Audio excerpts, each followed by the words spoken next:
Zoe was the kind of person who chased adrenaline no matter the cost. One night, she took things to a completely insane level by strapping her entire body to the hood of a speeding car. At first, her friends inside panicked and begged her to get back in, but Zoe was too caught up in the thrill to care. She pushed Abernathy, the driver, to go even faster. The car roared down the highway as the speed climbed all the way to 160.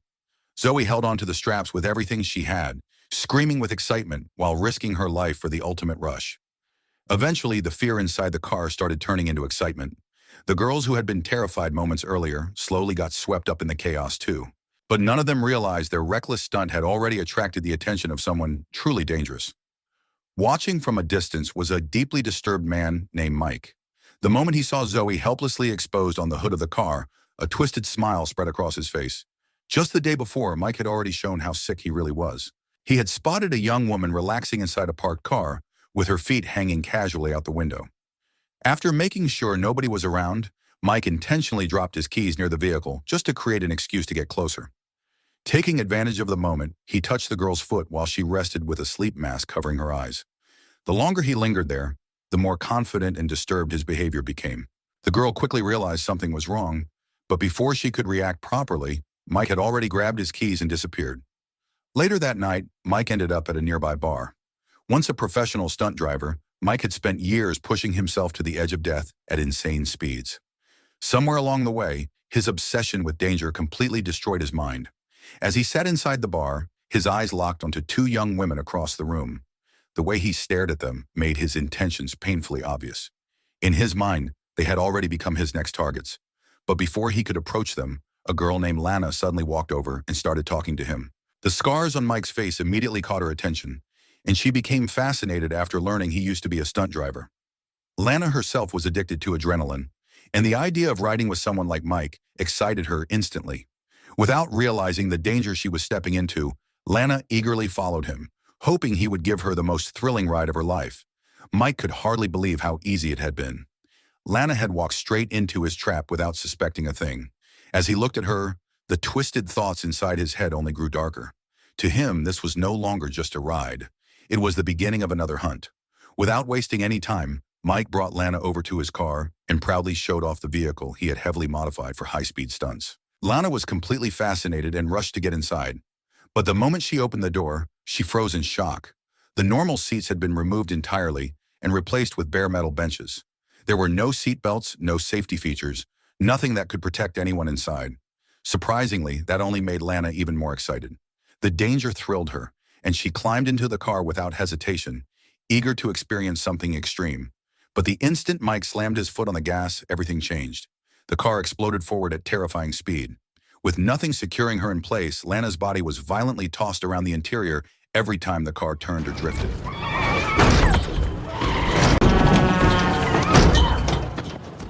What started as excitement quickly became pure panic. Mike ignored her fear completely. At that point, he was no longer chasing adrenaline. He was enjoying the terror itself. The car tore through the highway at insane speed, while Lana slammed repeatedly against the metal interior. Then Mike suddenly spun the wheel into a brutal drift that nearly tore her apart from the force alone. The violent G-force left her dizzy and barely conscious. Completely overwhelmed, she desperately wanted the nightmare to end. This time, Mike finally appeared willing to stop. But it was never an act of mercy. The moment he hit the brakes, the force of inertia threw Lana forward with deadly impact. Without seatbelts or protection, she had no chance of surviving. What made it even more horrifying was Mike's reaction afterward. He felt absolutely nothing. No guilt, no regret, no remorse. If anything, the killing only made him more confident. For Mike, surviving the crash was never the problem. This is death proof. Not long after, Mike spotted another group of girls and immediately chose them as his next targets. What he did not realize was that this time, things would not go the way he expected. As Mike watched the girls acting carefree and reckless on the road, a sinister grin spread across his face. To him, the perfect opportunity had finally arrived. He quietly started following them from behind. Completely unaware of the danger closing in, Zoe was still strapped across the hood of the speeding car, lost in the adrenaline rush, while Abernathy drove at full speed. Inside the car, Arlene eventually noticed a black vehicle creeping closer behind them. But by the time she realized something was wrong, it was already too late. Out of nowhere, Mike slammed directly into their car with terrifying force. The impact sent the vehicle swerving violently across the road and nearly flipping over. Strapped helplessly to the hood, Zoe could only scream as her body was whipped side to side from the collision. Somehow, Abernathy managed to regain control of the steering wheel and avoid crashing completely. But Mike had no intention of stopping. In fact, he had only backed off for a moment so he could hit them even harder the next time. After creating just enough distance, Mike suddenly slammed on the gas again and came charging back like a man completely out of his mind. The second collision was far more brutal than the first. The impact nearly threw Zoe completely off the hood of the car. Inside, her friends panicked as they watched her struggle to stay attached. But after taking that hit, Zoe had already lost her balance. She was left hanging by one arm, dangling between life and death, while desperately trying to pull herself back up. Mike gave them absolutely no time to recover. He jerked the wheel hard, pulling his black car right beside them before smashing into the side of their vehicle with full force. Again and again, the impacts kept coming. Eventually, Zoe's grip on the straps gave out completely. With no other option, she clawed her fingers into the edge of the hood and held on with every ounce of strength she had left. At the wheel, Abernathy felt completely helpless. The repeated crashes had shaken her badly, and she had no opportunity to speed away or escape him. Meanwhile, Zoe's fear slowly turned into pure rage. The more she fought back, the more excited Mike became. Her desperation only fueled his twisted obsession. Consumed by adrenaline and madness, Mike slammed into their car yet again. The crash was so violent that both vehicles spun wildly across the road. Zoe was tossed violently from side to side while desperately clinging to the hood, refusing to let go for even a second. Even with his own vehicle taking damage, Mike refused to stop chasing them. Then suddenly, an oncoming car appeared ahead. The bright headlights blinded Mike for a split second, causing him to lose control. His car veered off the road and crashed down the slope into the brush below. For a brief moment, the girls thought it was finally over. But seconds later, Mike threw the car into reverse, climbed back onto the highway and came after them again, like nothing had happened. By that point, Zoe had completely snapped. The terror inside her was slowly being replaced by hatred. After everything Mike had put them through, she wanted revenge just as badly as she wanted to survive. As Mike accelerated for another deadly attack, Abernathy suddenly made her move. With incredible timing, she yanked the wheel sharply to the left. Mike reacted too late and flew right past them at full speed. His tires screeched violently as the black car skidded to a stop further down the roadside. What Mike still did not understand was that these girls were not helpless victims. Each of them had a dangerous side of their own. Then came the moment that changed everything. Believing he had already broken them psychologically, Mike laughed toward the girls with complete confidence. But without warning, a gunshot suddenly rang out and struck him. To Mike's shock, guns appeared in the girls' hands. The confidence and arrogance he carried throughout the chase vanished instantly. For the first time that night, the predator finally became afraid. And instead of fighting back, Mike turned around and fled like a coward. Once Mike's car disappeared into the darkness, the two girls inside finally lost control of their emotions. The fear and tension they had been holding back all night came crashing down at once, and then reality hit them. Zoe was gone. After everything that had happened, they could not see her anywhere. At those insane speeds, being thrown from the hood of a moving car almost always meant death. The two sisters were devastated, convinced they had just lost her for good. But moments later, they suddenly heard a familiar voice calling out from the tall grass ahead. Miraculously, Zoe was still alive. When she had been thrown from the hood during the chase, her body landed in a thick patch of grass that softened the impact just enough to save her life. Surviving that nightmare changed something inside all three of them. The fear that had consumed them earlier slowly disappeared, replaced by pure rage and a burning need for revenge. They were done being hunted. Now they wanted payback. Without hesitation, Zoe grabbed a heavy steel pipe from the roadside and started moving toward the direction Mike had escaped. Meanwhile, Mike was hiding nearby in the shadows, desperately trying to treat the gunshot wound in his arm. Completely convinced the girls were broken and terrified, he had no idea they were already coming after him. Then suddenly, Zoe appeared out of nowhere and swung the steel pipe at him with everything she had.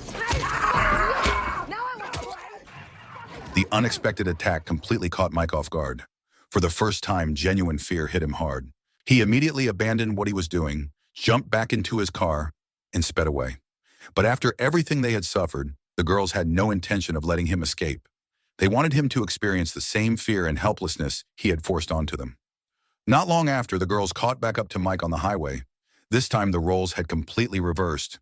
Using Mike's own tactics against him, they rammed directly into his car without mercy. Their anger had completely taken over. They wanted to drag Mike into the same nightmare he had created for everyone else. The repeated impacts left Mike disoriented. Even with his foot pressed all the way down on the accelerator, he could not shake them off. For the first time in his life, Mike realized he had chosen the wrong victims. He had spent years hunting people he believed were weak, but these girls refused to break. And seeing the man who had terrorized them, now desperately running for his life, gave the three women a twisted sense of satisfaction. Mike continued fleeing in agony, while the gunshot wound in his arm grew worse with every movement. Behind him, Abernathy showed absolutely no hesitation. She slammed into his car again at full speed. At that point, the chase had evolved into a full-blown highway death race. Desperate to escape, Mike suddenly yanked the handbrake and spun his car into a wild 180-degree turn, hoping the maneuver would finally lose them. But only seconds later, the girls matched the drift perfectly and stayed locked right behind him. At this point, Mike had completely run out of options. The confidence and sadistic excitement he carried earlier had vanished entirely. Panic had finally taken over. Desperate to save himself, he rolled down the window and began pleading for the girls to stop chasing him. He tried to act remorseful and pretended everything had only been a joke that went too far. But after everything they had survived, the girls were completely done listening. To them, Mike's fear and fake regret meant absolutely nothing. Abernathy tightened her grip on the wheel and violently slammed into his car again without the slightest bit of hesitation. Mike was completely trapped now, like prey cornered with nowhere left to escape. The overwhelming panic caused him to lose control of the vehicle. His car clipped a roadside billboard and nearly crashed right then and there. But the girls were not finished yet. Seeing him suffer only pushed them harder. They accelerated once again, preparing for another brutal hit. Then suddenly a fork in the road appeared ahead. Thinking quickly, Mike slammed on the brakes at the perfect moment, causing the girl's car to continue up onto the overpass while he escaped onto the lower road below. For a brief second, Mike finally felt relieved. He believed he had escaped the nightmare. What he did not realize was that something far worse was already coming. From the elevated road above, Abernathy spotted the exact point where both roads merged together again. Without hesitation, she floored the accelerator and launched the car forward at full speed directly toward Mike. The moment the cars crashed head-on, Mike's vehicle flipped violently through the air. As his screams echoed across the road, the three girls calmly stepped out of their wrecked car and approached him without a shred of sympathy. They dragged Mike's barely conscious body out from the destroyed vehicle and unleashed all the rage they had been carrying since the nightmare began.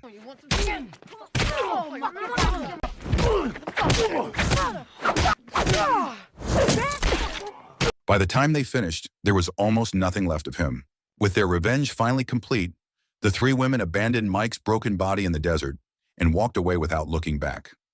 After surviving hell and turning the tables on the monster who hunted them, the girls finally celebrated their victory, satisfied knowing they had delivered brutal justice to the man who terrorized them. So the moral of the story is never flirt with a guy whose car looks like a washing machine on maximum spin mode, because you might end up in a Fast and Furious movie directed by a psychopath.